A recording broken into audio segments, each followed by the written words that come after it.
2024년 4월 제주도 부동산 소식을 알려드리겠습니다. 첫 번째 제주도 부동산 소식은 중국인들에게 렌터카를 허용할 가능성이 있다는 소식입니다. 제주도 여행을 해보신 분은 알겠지만 렌터카로 여행하는 것과 대중교통이나 단체 여행을 하는 것과는 하늘과 땅 차이입니다. 중국인 개별 여행객들이 렌터카를 이용하게 된다면 제주도에는 또 다른 관광시장이 열리게 될 것으로 보입니다. 중국인 상대로 설문조사에서 24.4%가 제주 여행 시 렌터카를 이용하고 싶다고 답변했다고 하는데요. 아직까지 제주도에서 렌터카를 이용해 보지 않아서 그 맛을 모르기 때문에 낮은 비율이 나온 것으로 보입니다. 제주도 여행은 단체 관광에서 개별 여행으로 전환이 되었습니다. 결국 한국인이 가던 길을 중국인도 따라가는 것입니다. 제주도 여행을 하는 우리나라 사람 중에서 단체 여행이나 대중교통을 이용해서 여행하는 사람은 그리 많지 않을 것으로 보입니다. 특히나 젊은 세대들은 렌터카를 선호합니다. 렌터카를 이용하면 제주도 어디든 갈 수 있어서 한적한 곳에서 제주스러움을 느낄 수 있습니다.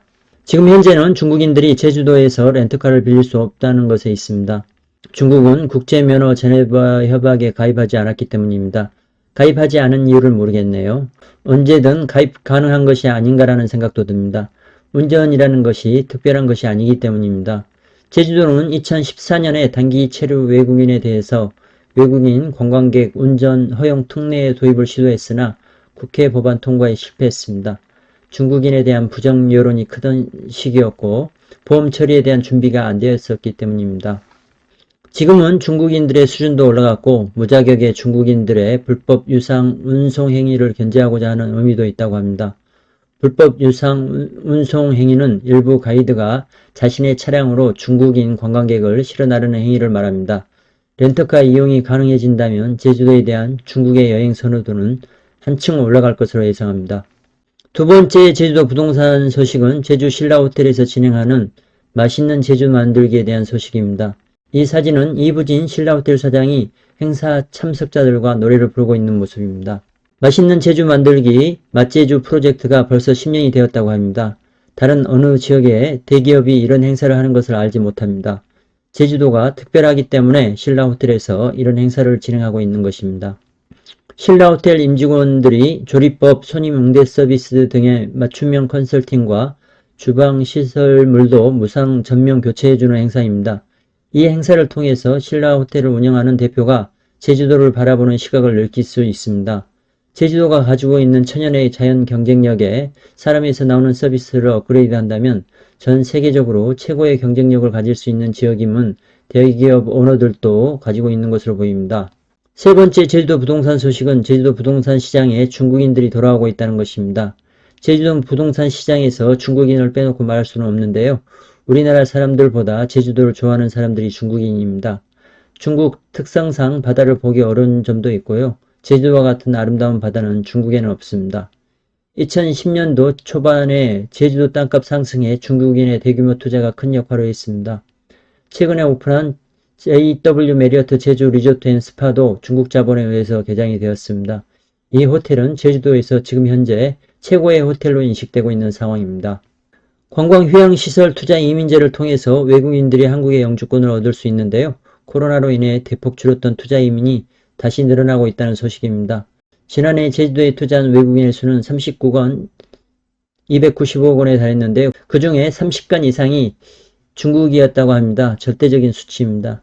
영주권을 얻으면 공교육 입학과 내국인과 같은 의료보험 혜택을 받을 수 있습니다. 인구 소멸의 시대로 가고 있는 한국의 입장에서는 이민의 문을 더욱 열어야 할 것으로 보입니다. 특히나 큰 돈을 가지고 들어오는 투자 이민에 대해서는 적극적으로 문을 여는 것이 좋습니다. 투자 이민을 할 수준이면 그 나라에서 재정적인 기반이 갖추어진 사람이라서 우리나라 경제에도 크게 도움이 될 가능성이 높은 사람들입니다. 중국인에 대한 견제가 심한데요. 다른 나라들보다 중국인들이 우리나라 문화와 잘 맞습니다. 투자 이민을 위한 투자 금액을 5억 원에서 10억 원으로 상향한 것은 좋아 보입니다. 일부에서는 송악산 개발 과정에서 나온 손해를 염려하는 내용도 나오는데요. 투자 이민과는 상관이 없는 내용입니다. 투자 이민제를 운영하는 지역은 여러 곳이 있는데요. 제대로 운영이 되는 곳은 제주도가 유일한 것으로 알고 있습니다. 다른 지역에서 조금 있더라도 제주도에 비하면 소수입니다. 네 번째 제주도 부동산 소식은 제주도 상수도에 관한 이야기입니다. 제주도 상수도가 중요한 이유는 건축 허가에서 가장 중요한 부분 중에 하나가 상수도 존재 여부이기 때문입니다. 많은 제주도 땅들이 상수도 인입이 안 되어서 건축 허가를 못 받고 있습니다. 2015년 이후부터 제주도는 지하수 개발이 불가한 상황입니다. 상수도가 인입이 안 된다면 건축 허가를 받을 방법이 없습니다.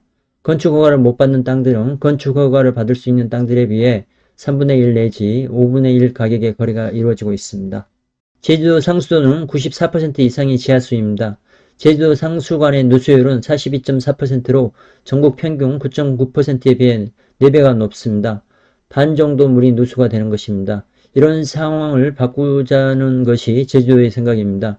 제주도의 계획대로 유수율을 전국 평균 수준인 85%까지 끌어올린다면 제주도 물 부족 문제 해결에도 큰 도움이 될 것으로 보입니다. 도내에 산지한 17개 정수장을 6개 권역 거점 정수장 체계로 바꾸겠다는 것이 제주도의 생각입니다. 이 바꾸는 과정에서 허가 불가했던 지역들이 허가가 나올 가능성이 높아졌습니다.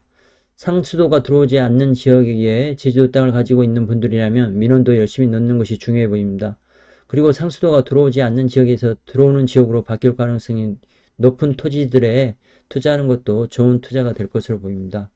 5번째 제주도 부동산 소식은 제주도와 중동 간 직항 노선 개설에 대한 것입니다.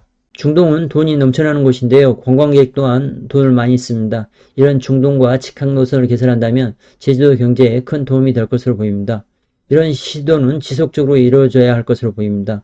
제주 제2공항이 필요한 이유이기도 합니다. 제주도는 국제항공 노선을 운영하는 국내 항공사에 인센티브를 지원할 계획입니다. 이러한 부분들이 결실을 맺는다면 제주도 공항의 위상도 높아질 것으로 보입니다. 제주도 외국인 관광객 수는 2019년 역대 최대를 기록했는데요.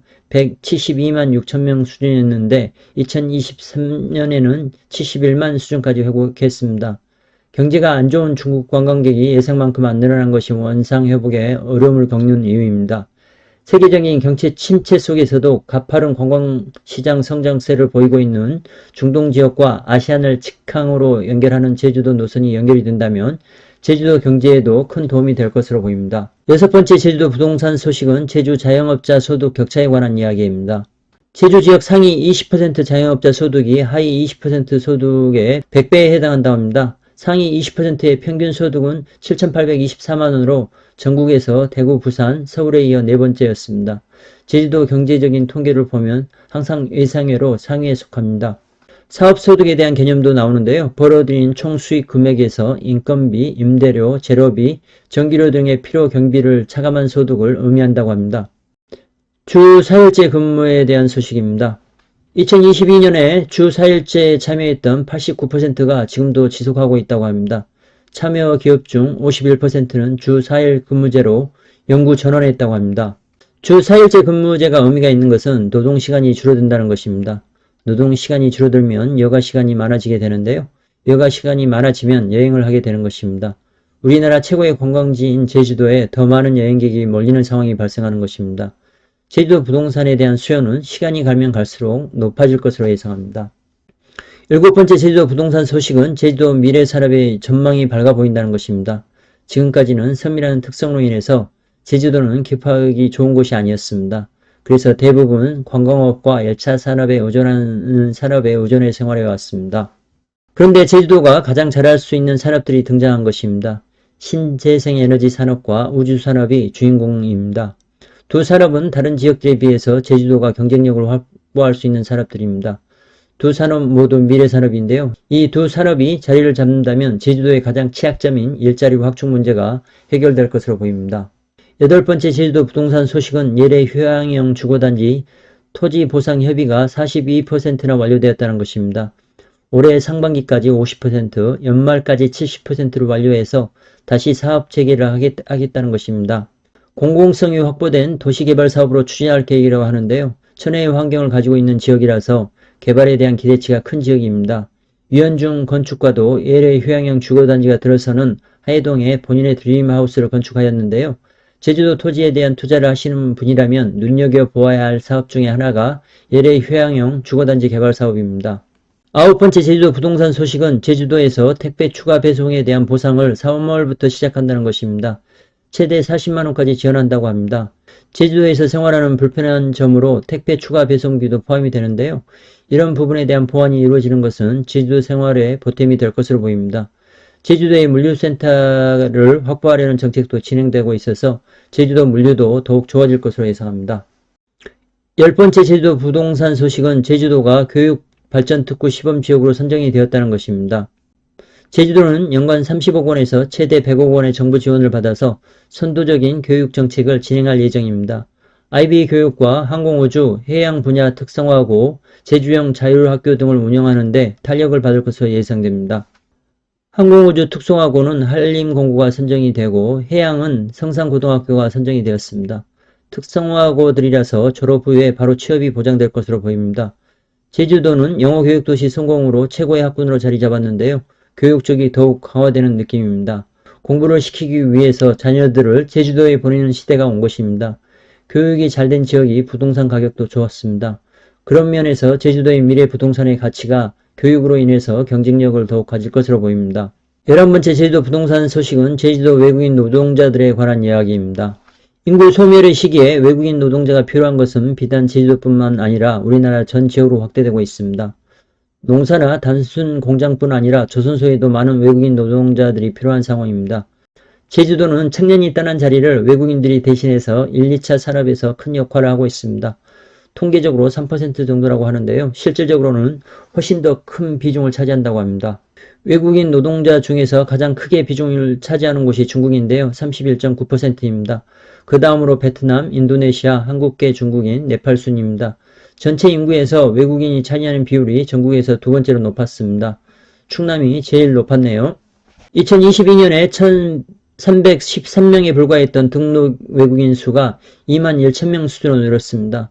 등록하지 않은 외국인은 1만 5천명 정도로 추산되는데요. 총 3만 6천명의 외국인들이 제주도에서 경제활동을 하는 것입니다. 실질적인 노동력은 미등록 외국인으로부터 나온다는 말이 있는데요. 단속만이 능사가 아니라 정책적으로 보완이 필요해 보입니다. 제주도는 섬이라는 지역적 특성이 있어서 다른 지역에 비해서 외국인 노동자 관리가 수월하기 때문에 과감한 정책을 통해서 외국인 노동력이 가장 풍부한 곳으로 탈북시킨다면 제주도의 지역적 경쟁력도 높아질 것이라는 기대입니다.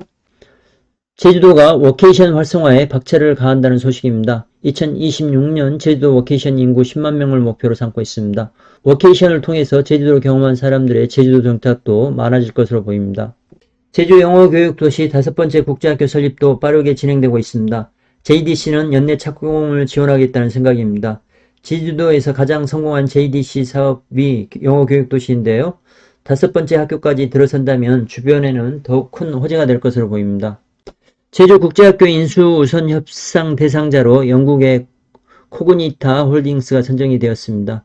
코그니타 홀딩스는 16개국에 100개 이상의 학교를 운영하고 있는 세계 상위 3위권에 드는 학교 운영 그룹이라서 제주 영어교육도시에 활력을 불어넣을 수 있을 것으로 예상됩니다. 제주 도시공원 민간특례 아파트 고분양가가 논란의 중심에 섰습니다. 중부공원은 평당 2,437만원이고요. 오등봉 공원은 평당 2,600만원 수준입니다. 제주 분양가는 서울 다음으로 높은데요. 지금은 미분양이 속출하고 있는 상황에서도 고분양가를 책정하고 있습니다. 이는 건설업자가 폭리를 취하는 구조는 아닌 것으로 보이는데요. 토지보상비, 공사비, 원자재값 등이 많이 올라서 2020년에 평당 1,500만원에 분양할 예정이었는데 평당 930만원가량이나 인상한 가격의 분양가가 정해졌습니다. 연동의 모 아파트는 평당 3천만원이 넘는 분양가를 책정했습니다. 해당 아파트 부지는 평당 5,600만원대로 매입한 것으로 알고 있습니다. 비싸게 매입을 하니 분양가가 비싸질 수밖에 없는 구조입니다. 다른 지역에 비해서 용적률이 낮은 것도 분양가가 높아질 수밖에 없는 구조입니다. 오등봉 공원은 여러가지 공원시설이 들어가는 관계로 분양가가 더 높게 책정될 수밖에 없는 것으로 보입니다. 일본에 관광객이 몰리다 보니 외국인의 관광세를 걷는다고 합니다. 숙박세를 올리고 관광지에 통행세를 받겠다는 것입니다. 한국인들이 일본을 방문하는 외국 관광객 중에서 1위를 차지하고 있는데요. 거의 25%에 이릅니다. 이런 여파로 인해서 제주도를 찾는 내국인 관광객이 줄어드는 결과까지 나왔는데요. 일본 여행 시 비용 증가는 다시 제주도가 경쟁력을 회복하는 계기가 될 것으로 보입니다. 하나 호텔 리조트가 에어룹 상가에 위치한 개발 사업에 속도를 내고 있습니다. 사업 주체인 에월포레스트 PFB에 자본금 32억 원을 납입했다고 합니다. 생각보다 빠른 속도로 사업을 진행하고 있는 것으로 보입니다. 이 사진에서 보면 하나복합관광지 개발 예정지가 표시되어 있습니다.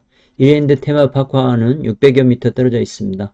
사업지에 대한 감정평가액도 2022년에 410억 원이었는데요. 2023년 말 기준으로는 1147억 원 수준으로 올랐었습니다. 인근에 있는 이랜드 테마파크는 땅의 가치를 평당 200만 원을 잡고 있는데요. 한화개발사업지도 허가가 진행되면서 최대로는 7천억 원으로 평가를 받을 수 있을 것으로 예상합니다. 총 사업비 1조 7천억 원을 잡고 있는데요. 사업지 인근 제주도 땅들에게는 아주 큰 호재가 될 것으로 보입니다.